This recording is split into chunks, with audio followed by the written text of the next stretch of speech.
Good evening, everyone. We'll be reading from our book, Strength for the Day. And the title of our lesson today is The One My Heart Loves. I found the one my heart loves. Song of Solomon 3, verse 4. My husband and I recently sat behind two aged couples in church. I realize, of course, that aged is a relative term. We ourselves are considered aged by many, if not most. They were a study in consideration and care, and they served as a great blessing to me that Sabbath. One couple appeared to be in their 90s and were about the same size, tiny. Her entire outfit was skillfully crocheted at a level way beyond my abilities. Her hair was beautifully arranged, and the gentleman was just as dapper as could be. The lesson began when they got up for the opening hymn. The struggle ended with them both on their feet, though I was not sure if they were helping each other up or holding each other up. But up they got, arms around one another, and both sang energetically. The struggle to get back down and a little later onto their knees for prayer and back up again played out similarly. But smiling sweetly at one another all the way, they managed quite nicely. They were a joy to watch, and I only hope Rick and I are as much a pleasure to behold 20 years from now. The other pair was also a delight. They were, I believe, a little younger, and they both wore hearing devices supplied by the church. A moment of levity occurred when he snatched the aid she was wearing off her head and put it on his own, evidently preferring it. She wrestled it back. But they too held hands, smiled, helped each other up and down, and generally appeared to be in love.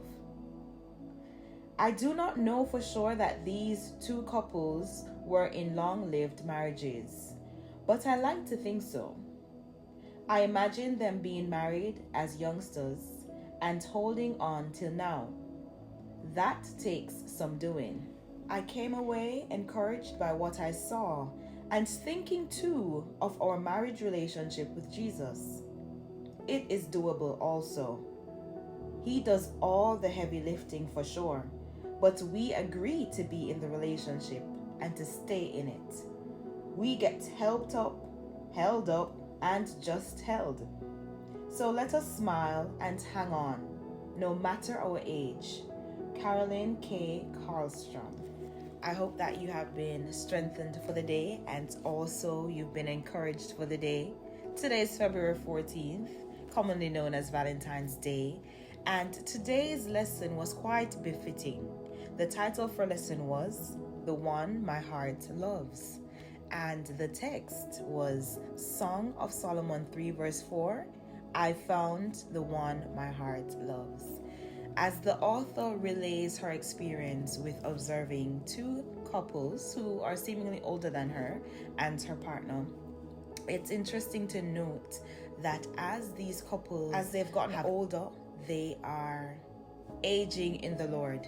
Have you noticed where they were seen? In church, together as a couple. They were enjoying the service together, despite the frailty, despite being unable to move in an agile manner, going from a standing position to a kneeling position.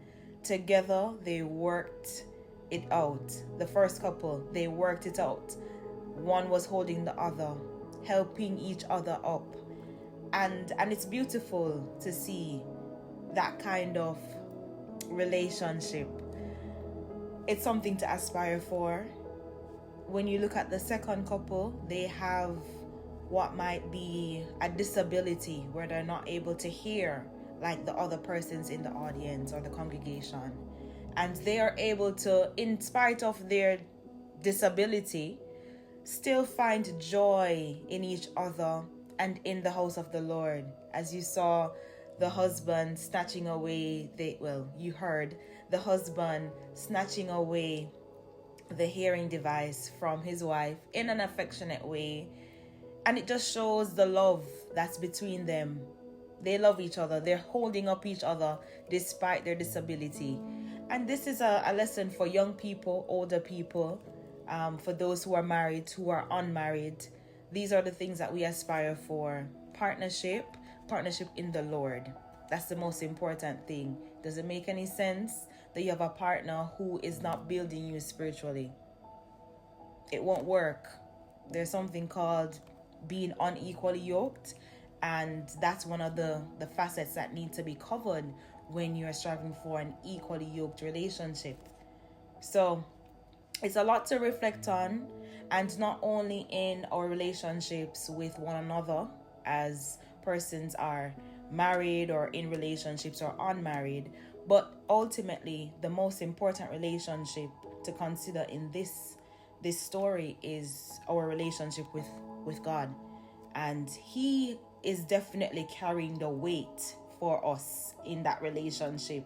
Well, I know that for me, Christ is really carrying the weight. Sometimes it just seems daunting and you're wondering, should I keep going? But He keeps going with the relationship. He keeps me centered. He keeps knocking at my heart's door and saying, I'm here for you.